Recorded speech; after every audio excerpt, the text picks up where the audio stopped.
What's up? It's Purity Joy and welcome back to my channel. So I think on the last video I was talking about how I've been laid off from my government job, state government job, and it just kind of came out of nowhere. Well, I found out on March 28th that we had a meeting with our supervisor, and she let us know that we would be laid off, and our last day would be April the 16th. And I think on April 17th is when I got a call for a job offer. April, it might have been the 17th or the 18th. Well, the 16th was my last day, so April 17th was and if you hear the washer in the background, hey, this is real life, this is real time stuff here. I am multitasking.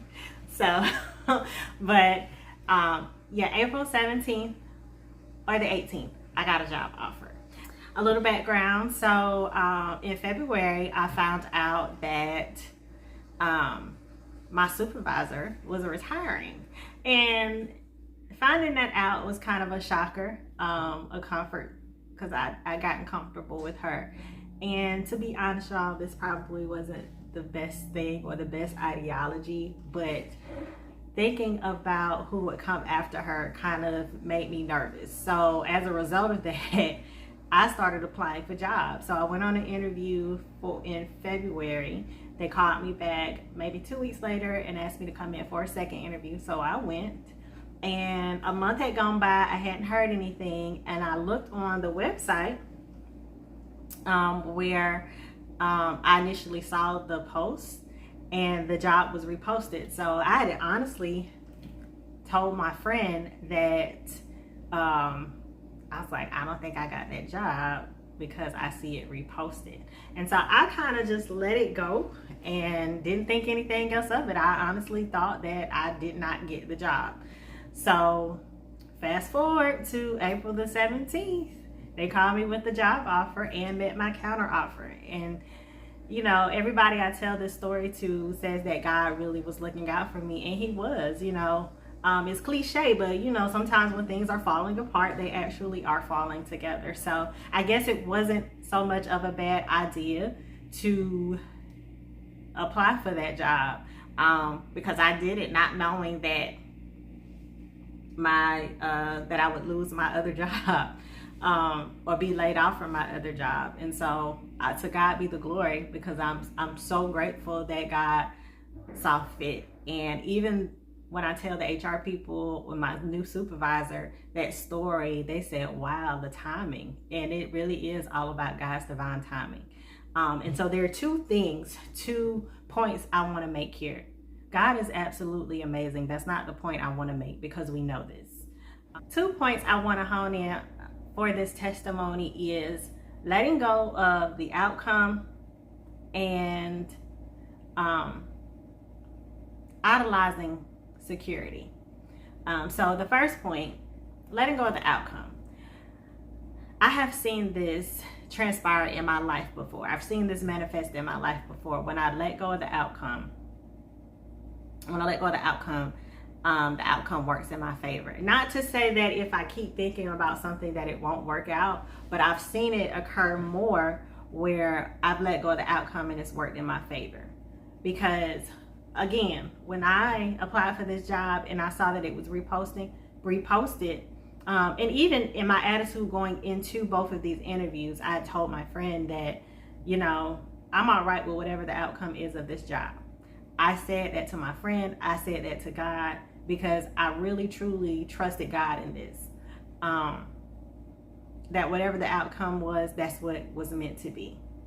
And so that was my attitude going in, coming out. And even when I saw the position reposted, I said, well, to God be the glory. It wasn't for me.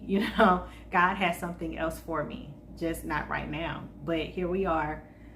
Divine timing, right? As I was on my last day, or the day after my last day for my old job, I'm able to transition to the new job. And so I started May the 1st. And I was actually supposed to start on the 2nd, but because I'm going from one state agency to another and didn't want to lose my benefits, they allowed me to start on May 1st. So that was favor, first of all. And that's how I know God wanted me to be here, because they looked out for me so that I wouldn't lose my benefits and all the time that I've had with the government. I've had a long time with the government, and so I didn't want to lose my time. And so they helped me with that by allowing me to start a date earlier than they usually allow employees to start. So I'm grateful for that favor. And again, I just let go. I really let go. And I saw this transpire in my life before numerous times, but one particular time I can remember is that when my ex-husband and I were trying to have another baby. Our son at the time was going on 7. I had finished nursing school. I had decided we were ready. And so we kept trying. Nothing. And so I just let go. I was just like, when God is ready, it'll happen. And so a year had gone by. We had let go, not worry, just kept doing our things. And I'm going to let y'all in on the secret. We were actually on the outs when my daughter was conceived. She knows this. But we were actually on the outs, my ex-husband and I, when my daughter was conceived. It was kind of like a makeup session, right? And that's when she was conceived. I'm being totally transparent here. But and so we had let go when my daughter was conceived, and that was the outcome of that. And she's here and soon to be 16 in a couple of weeks. And so we just let go. And I could thank my other 2 children. Like my mind was not on. I'd had miscarriages after, and I've had 2 miscarriages, and neither one of those were planned. But after my first miscarriage, I was kind of excited that I was having a baby, and then to lose a baby at 20 weeks was kind of devastating. And so I kept asking God for another chance, and years had passed, and I truly let go. I was just like, it's just not meant to be. And I let go, and I popped up pregnant. So, and actually had been told by a doctor that I probably wouldn't be able to get pregnant because of a procedure I had on my uterus, that I probably wouldn't be able to have any more children. And lo and behold, here comes baby boy. So, the important thing to remember is to make sure that you are asking for God's will to be done wholeheartedly. And then surrender the outcome. Surrendering that outcome helps you not make an idol, which brings me to my second point. I had a serious issue with idolizing security. And in idolizing security, I wanted all the details. I wanted to be in control of everything. And I'm just playing myself by thinking that I have control, because God has shown me numerous times that I'm not in control of a doggone thing, right? But letting go and surrendering to God, surrendering that outcome, and not idolizing security. Let me tell you something. If it's one thing I hate in life, is struggle. I don't like to struggle. I don't like the idea of struggling. Even though my mom had her financial issues coming up, she never let me know that she was having financial issues. It was just a no, and that's what it was. She never really gave me an explanation as to why it was no. It was just no. But now that I'm older, I realize that she had her own financial things that she was working through as a single mother. And so a lot of times the things I wanted, I didn't get because she probably just didn't have the finances. And, as I got older and was able to kind of pick up on it without her really saying anything, that's when I started working and got my first job and wanted to help out. So I don't like to create that or have that for my children, even though I have. But I don't like to struggle, and I don't like putting my children through struggle. So one thing I'm going to do is work. If I have to work 3 jobs, I'm going to work, and people know that about me. Can't say that it's always the most healthiest thing to do, but I've found a way to work and try to be as present as I can for my children, or be as present as I can, because I'm not a mom that likes to miss my children's events or not be there or not be active. I like to be present in my children's lives and everything that they have going on. And so anytime I have to miss something, you know, it hurts me to my core. But I try not to do that. But anyway, I digress. Back to the subject at hand. Do your best to pray for something and release that and surrender to God's will for it to be done. And do not make an idol out of anything. God is your sole source. He may send people along the way to help you, but God is the source. And so we shouldn't be making idols out of anything else but God. There are things in my life that I'm still working on that I have to stop idolizing or putting before God. And having that security was one of those things, you know. And I'm in a season now where I'm releasing the need to feel so secure. And a lot of that goes back to childhood. You know, like I said, my mother was a single mother.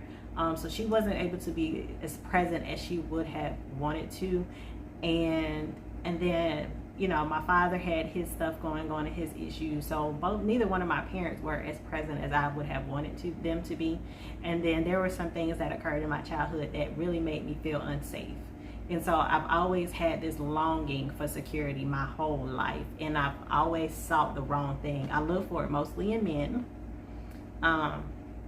that were not able to provide me with that security at all. It wasn't until I got into my late 30s and 40s to realize that my security had to be within myself. My security had to be within God, you know. And so try not to idolize security so much that you're trusting everything else around you, or putting your trust in everything else around you except for God. When I got laid off, there was just this unexplainable peace. And I think I explained this in my last video. There was this unexplainable peace.